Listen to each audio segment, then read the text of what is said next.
아멘. 할렐루야. 오늘도 이른 새벽 주님 앞에 나와 예배한 우리 모두에게, 또한 영상으로 예배한 우리 모두에게 하나님의 크신 은혜와 평강이 가득하시기를 먼저 간절히 축원합니다. 오늘은 요한복음 7장 1절부터 24절의 말씀을 가지고 내 교훈은 내 것이 아니요 나를 보내신 이의 것이니라, 내 교훈은 내 것이 아니요 나를 보내신 이의 것이니라 라는 제목으로 하나님의 말씀을 증거하도록 하겠습니다.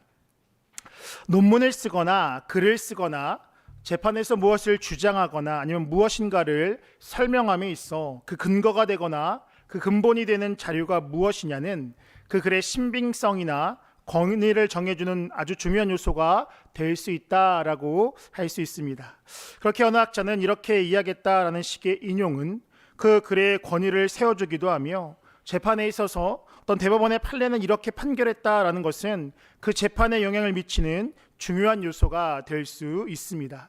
예수님은 유대인들의 도전 앞에서 내 교훈은 내 것이 아니요 나를 보내신 것이니라 라고 말씀하시면서 하나님의 권위를 들어서 자신의 사역의 정당성을 말씀하셨고, 더 나아가 자신이 이 땅에 오신 이유와 목적을 드러내셨습니다. 즉 예수님은 자신의 행함과 자신의 말씀이 임의적인 것이 아니라 하나님의 뜻을 이루기 위한 행함이고, 또 그렇게 하나님의 뜻을 전함이 그가 오신 이유임을 분명하게 말씀하셨습니다. 오늘 본문은 예수님께서 초막절에 예루살렘에 올라가신 그 이야기를 다루고 있습니다. 초막절은 출애굽한 이스라엘 백성들이 광야의 그 초막 생활을 기념하기 위한 그러한 절기였습니다. 초막절은 유대인들이 자신의 조상들의 역사를 단순히 기억하는 절기를 넘어서 이스라엘 백성을 인도하여 내신 하나님의 역사에 대한 감사이자, 또한 자신들을 새롭게 변화시켜 주시리라는 선지자들의 예언의 성취를 소망하는 그러한 절기였습니다. 그렇게 유대인들은 그 절기를 맞아 예루살렘에 모여 그 베풀어 주신 하나님의 은혜를 고백하며 예배하는 시간을 가지게 되었습니다. 예수님도 그러한 때에 예루살렘으로 올라가셨고, 또 그곳에서 가르치시며 또 하나님의 나라를 선포하셨습니다. 그 과정에서 제자들과의 관점의 차이, 또 유대인들과의 안식일에 대한 논쟁이 벌어지게 됩니다. 이런 본문의 말씀을 통하여서 이 새벽 하나님께서 우리에게 주시는 그 말씀은 무엇인지 함께 나누고 기도의 제목을 삼고자 합니다. 첫 번째입니다. 예수님은 하늘의 것을, 제자들은 세상의 것을 추구했습니다.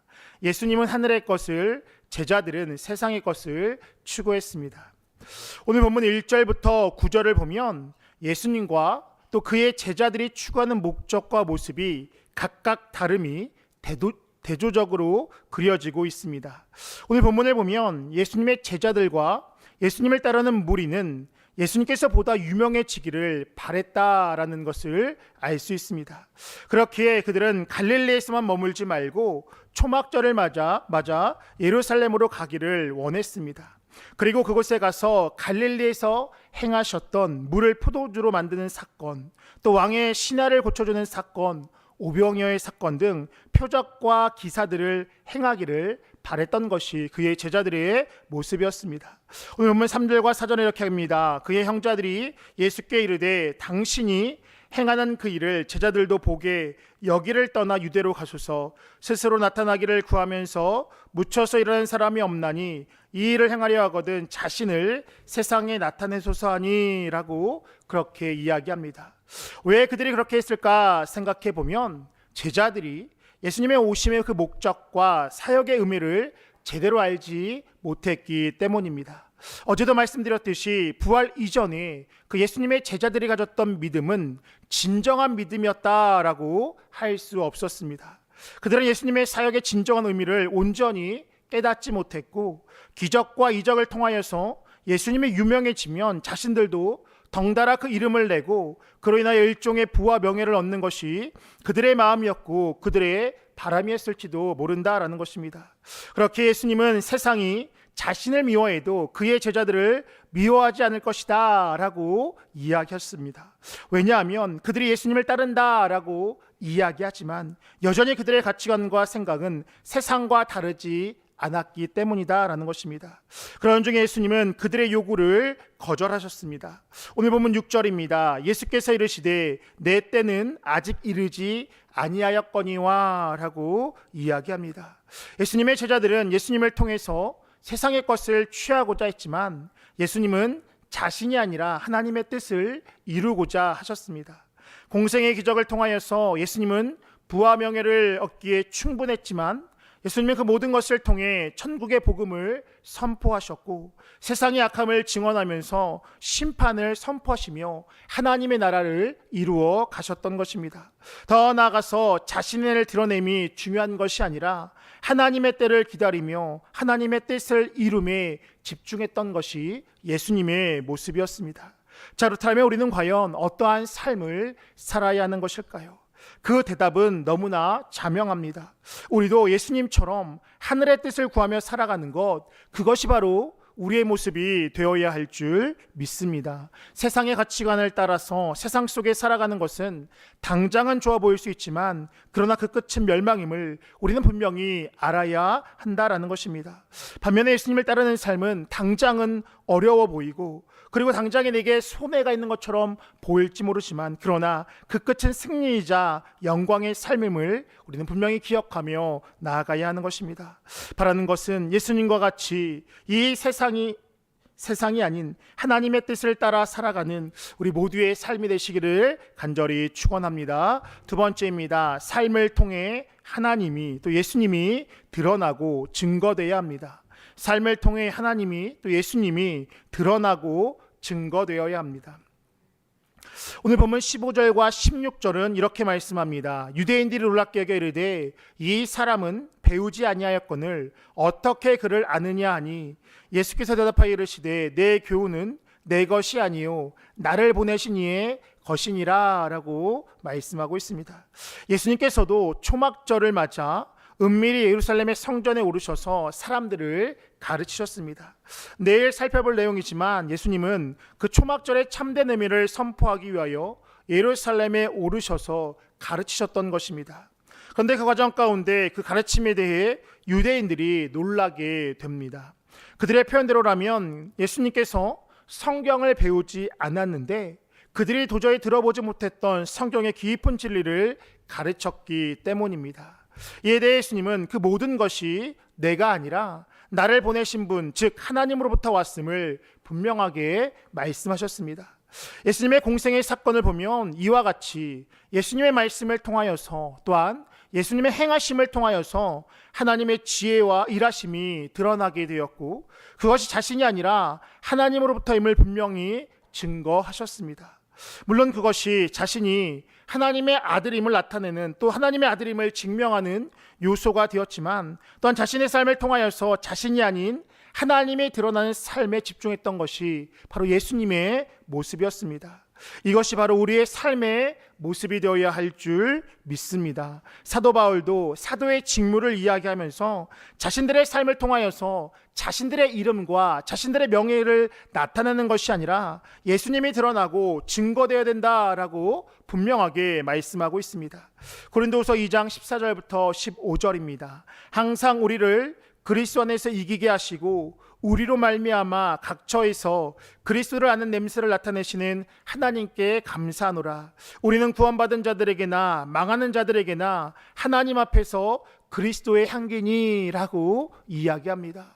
즉 우리가 살아가는 그 삶의 목적은 무엇이냐? 우리를 드러나는 것이 아니라 우리의 삶을 통하여서 예수 그리스도가 드러나는 것이 우리의 삶의 목적이 되어야 된다라고 분명하게 말씀했던 것입니다. 또한 20세기의 위대한 설교자로 불리는 존 파이퍼 목사님도 우리는 하나님의 영광의 빛을 우리의 삶 전체에서 굴절시키는 프리즘이 되도록 지음을 받았다라고 그렇게 이야기합니다. 즉 우리의 삶을 통하여서 우리가 나타나는 것이 아니라 하나님의 영광의 빛이 우리의 삶을 통하여서 이 세상 가운데 비춰지는 그러한 삶을 살아야 되는 것이 우리의 삶의 목적이라고 분명하게 이야기하면서 우리의 삶을 통하여 하나님의 영광이 나타내됨을 분명하게 말씀하셨던 것입니다. 우리 또한 마찬가지입니다. 우리의 언어와 행동을 통하여서 예수님이 드러나야 할 줄 믿습니다. 더 나아가 우리의 삶을 통하여서 우리의 행동을 통하여서 예수님이 증거되어야 할 줄 믿습니다. 우리의 자녀들을 통하여서 우리 부모님을 보면 예수님이 느껴져라고 그렇게 고백되어져야 되는 것이고, 또 우리 주변의 사람들을 통하여서 우리를 본다 했을 때에 예수님이 보여라고 그렇게 고백되어지는 삶을 살아가야 하는 것입니다. 그럴 때에 하나님은 우리를 통하여서 영광 받으시고 이 땅 가운데 하나님의 나라가 굳건히 세워지게 되는 줄 믿습니다. 또한 분명한 것은 우리가 그렇게 하나님을 높이고 하나님을 증거하는 삶을 살아갈 때에 하나님 우리를 외면하지 않으시고 또 우리의 삶을 높이시고 우리의 삶을 영화롭게 하신다는 이 사실을 분명히 믿고 나아가야 할 줄 믿습니다. 바라는 것은 우리의 말과 행동과 삶을 통하여서 예수님을 드러냄을 통하여서 또한 예수님을 증거함을 통하여서 하나님께 영광 돌리는 삶을 살아가는, 또한 그리하여서 하나님께서 우리의 삶을 높이시고 영화롭게 하시는 그 은혜를 누리며 나아가는 우리 모두가 되시기를 간절히 축원합니다. 끝으로 본질이 무엇인지를 분명히 알아야 합니다. 본질이 무엇인지를 분명히 알아야 합니다. 오늘 보면 19절부터 24절을 보면 율법의 행함과 또 율법의 정신에 대한 이야기가 나타나게 됩니다. 오늘 보면 21절은 이렇게 합니다. 예수께서 대답하여 이르시되 내가 한 가지 일을 행하매 너희가 다 이로 말미암아 이상히 여기는도다 라고 그렇게 말씀합니다. 여기서의 그 한 가지 일은 베데스다 연못에 38년 된 병자를 고치셨던 일을 의미합니다. 요한복음 5장 8절과 9절은 이렇게 얘기합니다. 예수께서 이르시되 일어나 내 자리를 들고 걸어가라 하시니 그 사람이 곧 나아서 자리를 들고 걸어가니 이날은 안식일이니라 라고 말씀합니다. 즉 무엇이냐, 유대인들은 예수님께서 안식일에 병을 고치신 일을 가지고 예수님을 맹렬히 비난했던 것입니다. 물론 예수님께서 안식일을 범한 듯한 모습은 이 사건만은 아니었습니다. 안식일에 밀 이삭을 먹었던 사건, 또한 안식일에 속마른 사람을 고쳐줬던 사건 등 유대인들이 보았을 그때에 예수님께서 안식일을 범한 듯한 행동과 사건을 많이 행하셨는데, 그로 인해서 유대인들은 예수님은 율법을 무시하고 또 율법을 파하는 자로서 신성모독하는 자로 여기게 되었던 것입니다. 근데 분명한 것은 무엇이냐, 예수님은 그 모든 사건들을 통하여서 율법의 정신을 잃어버린 채 율법의 문자주의적인 해석, 또한 율법을 위한 율법을 준수했던 그러한 모습들, 그러한 잘못된 행동과 그들의 모습들을 지적하면서 율법의 참된 의미를 깨우쳐 주셨습니다. 더 나아가 안식일의 참된 주인은 예수님이시며 율법의 온전한 완성도 예수님께 있음을 분명하게 말씀하셨습니다. 그러면서 오늘 본문에서 지적했던 예가 바로 할례였습니다. 오늘 본문 22절부터 24절입니다. 모세가 너희에게 할례를 행했으니 그러나 할례는 모세에게서 난 것이 아니요 조상들에게서 난 것이라. 그러므로 너희가 안식일에도 사람에게 할례를 행하느니라. 모세 율법을 범하지 아니하려고 사람이 안식일에도 할례를 받는 일이 있거든 내가 안식일에 사람의 전신을 건전하게 한 것으로 너희가 내게 노여워하느냐. 외모로 판단하지 말고 공의롭게 판단하라 하시니라 라고 말씀합니다. 당시의 할례는 태어난 지 8일 만에 행하게 되는데, 분명한 것은 태어난 지 8일이 되는 날이 안식일이어도 할례는 그렇게 행해지게 되었다라는 것입니다. 즉 율법을 지키기 위해서 율법을 범하는 잘못된 오류를 지적하면서 예수님은 율법의 참된 의미와 그 율법의 정신을 바로 알아야 된다라고 그들에게 말씀하셨던 것입니다. 자, 그렇다면 그 율법의 정신이 무엇이냐? 바로 다름 아니라 사랑이다라는 것입니다. 한 율법학자가 예수님께 묻습니다. 예수님, 가장 큰 계명이 무엇입니까? 라고 그렇게 도전적으로 묻게 됩니다. 이에 대해 예수님은 하나님을 사랑하고 이웃을 사랑하는 것이 가장 큰 계명이다 라고 그렇게 말씀하셨습니다. 결국 예수님은 율법의 핵심이 사랑임을 분명하게 하셨던 것입니다. 결국 무엇이냐, 어떤 행동과 어떠한 그 행동을 지킴이 목적이 되는 것이 아니라 사랑의 정신을 가지고서 행하는 것이 진정 율법의 모습이고 그것이 진정 율법의 핵심인 것을 분명하게 하셨던 것입니다.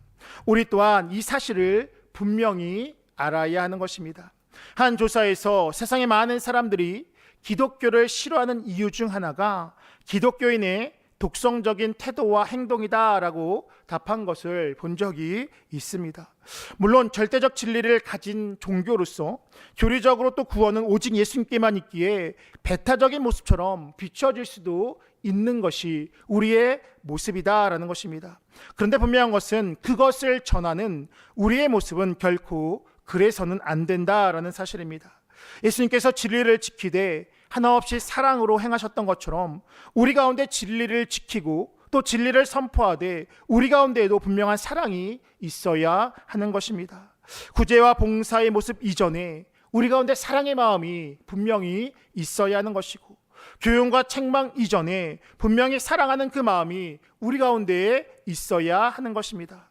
17세기의 대주교였던 마르코 안토니오 도미니시의 말처럼 본질에게는 일치를, 비본질에는 자유를, 이 모두에게 사랑이라는 그 태도와 모습이 이 시대 가운데 우리들 가운데 필요한 그 모습인 줄 믿습니다. 비단 그것은 교회 밖에서만이 아니라 교회 안에서도 마찬가지다라는 것입니다. 예수님은 분명하게 말씀하셨습니다. 내가 너희를 사랑한 것 같이 너희도 서로 사랑하라. 사랑이 우리 안에 있을 때에 진정한 하나님의 뜻을 이루어가는 모습인 줄 믿습니다. 우리가 우리의 주변의 사람들이 실족하는 것은 예수로 인한 것이 아니라 어쩌면 우리의 잘못된 행동들, 우리의 배타적인 모습이 아닐까, 우리 스스로를 돌아보시고 우리의 마음 가운데 진정 그들을 향한 그 사랑이 있는지를 우리 스스로를 돌아봐야 할 줄 믿습니다. 바라는 것은 예수님의 사랑이 중심되어서 그 사랑을 행하며 전함을 통하여서 오늘도 하나님의 나라를 각자의 삶에서 이루어 가시는 우리 모두의 삶이 되시기를 간절히 축원합니다. 기도하겠습니다.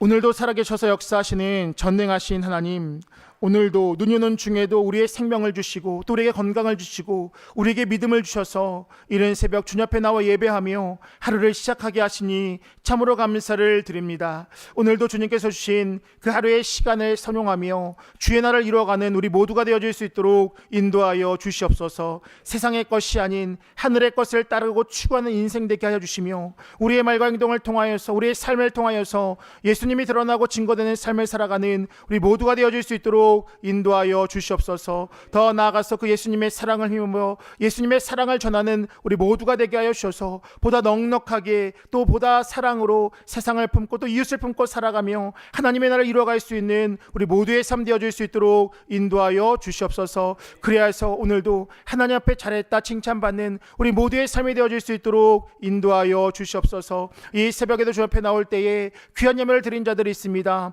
저들의 삶과 마음, 그들의 마음의 모든 정성을 들여 하나님 앞에 드리는 그 예물이 오니 주님 기쁘게 받아주시고 거룩하신 하나님 나라를 이루는 그 일에 귀하고 아름답게 쓰임받을 수 있도록 인도하여 주시옵소서. 또한 빼곡히 적은 저들의 기도의 제목이 주님 안에 사람들께 이루어진 놀라운 역사를 누리며 나아가는 복된 인생 되어질 수 있도록 인도하여 주시옵소서. 오늘 하루의 삶 가운데에서도 우리 형님의 모든 것들의 가정과 직장과 삶의 터전을 지켜보시며 환경을 지켜보셔서 주어진 삶 가운데 넉넉히 승리하며 나아가는 복된 하루의 삶 되어질 수 있도록 인도하여 주시옵소서. 특별히 오늘 있을 트리니티 가운데도 함께 해주셔서 우리 형님의 모든 모습들이 함께 참여함을 통하여 말씀으로 새로워지는 복된 시간 되어질 수 있도록 인도하여 주시옵소서. 감사드리며 예수님의 이름으로 기도하옵나이다. 아멘.